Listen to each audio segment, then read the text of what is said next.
नमस्कार दोस्तों, अपनी दुनिया में आपका स्वागत है। प्लीज चैनल को सब्सक्राइब करें, लाइक करें और शेयर करें। दोस्तों, एक बहुत बड़ी न्यूज निकल के आ रही है। अमेरिका के पूर्व राष्ट्रपति डोनाल्ड ट्रंप ने यह कहा है कि इजराइल अब इस वार को जल्द से जल्द रोक दे। अगर वो सत्ता में आ गए तो निश्चित ही इस वार को वो रुकवा देंगे। अब सवाल ये उठता है दोस्तों कि क्या ये वार एक स्ट्रेटजी के तहत लड़ा जा रहा था? क्या इस वार को कंटिन्यू 1 साल तक चलाने में अमेरिका के किसी पॉलिटिकल पार्टी का योगदान है? सवाल तो ये उठ रहा है।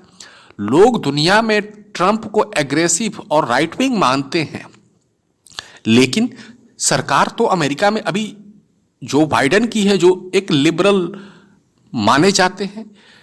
सवाल तो ये भी उठता कि इस युद्ध को जारी करने में, कंटिन्यू जारी रखने में कहीं डोनाल्ड ट्रंप की जगह जो बाइडेन का हाथ तो नहीं है, क्योंकि अमेरिका में यहूदी बहुत ताकतवर और बहुत बड़ी संख्या में है। दोस्तों, अमेरिका के हर चीज को वो इन्फ्लुएंस करते हैं बहुत आसानी से।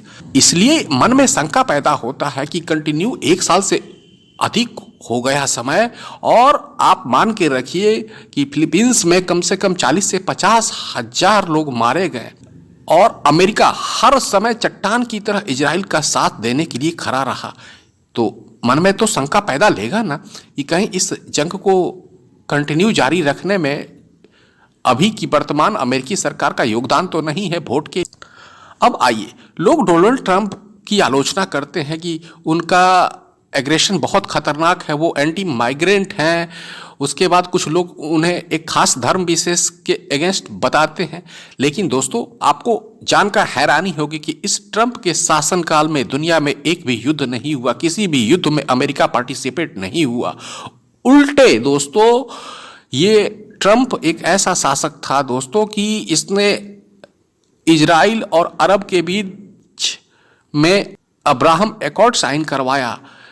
उस समय स्थिति ये थी कि पूरे जो अरब रीजन के देश थे वे सभी इजराइल के अगेंस्ट थे। उसको अमेरिका के इस डोनाल्ड ट्रंप ने एक मंच पर लाकर अब्राहम एकॉर्ड को साइन करवाया, और देख लीजिए नतीजा कि उसके बाद कोई भी अरबियन कंट्री जो है इजराइल के अगेंस्ट में नहीं गया। कोई भी युद्ध जैसी स्थिति नहीं उनके बीच उत्पन्न हुई। एक भी अमेरिका दूसरे देशों से युद्ध नहीं लड़ा। इसलिए मैं डोनाल्ड ट्रंप को जो बाइडेन से या और भी जो इसके पहले शासक हुए थे अमेरिका के, Barack Obama, George Bush, Bill Clinton, उन सबों से अच्छा मानता हूं कि इस बंदे के शासन में कोई भी युद्ध नहीं हुआ। आपका क्या कहना है दोस्तों कि क्या वास्तव में अगर ट्रंप आ गया सत्ता में तो वो इस युद्ध को बंद करवा देगा? प्लीज कमेंट बॉक्स में जरूर बताएं। धन्यवाद दोस्तों अपनी दुनिया देखने के लिए।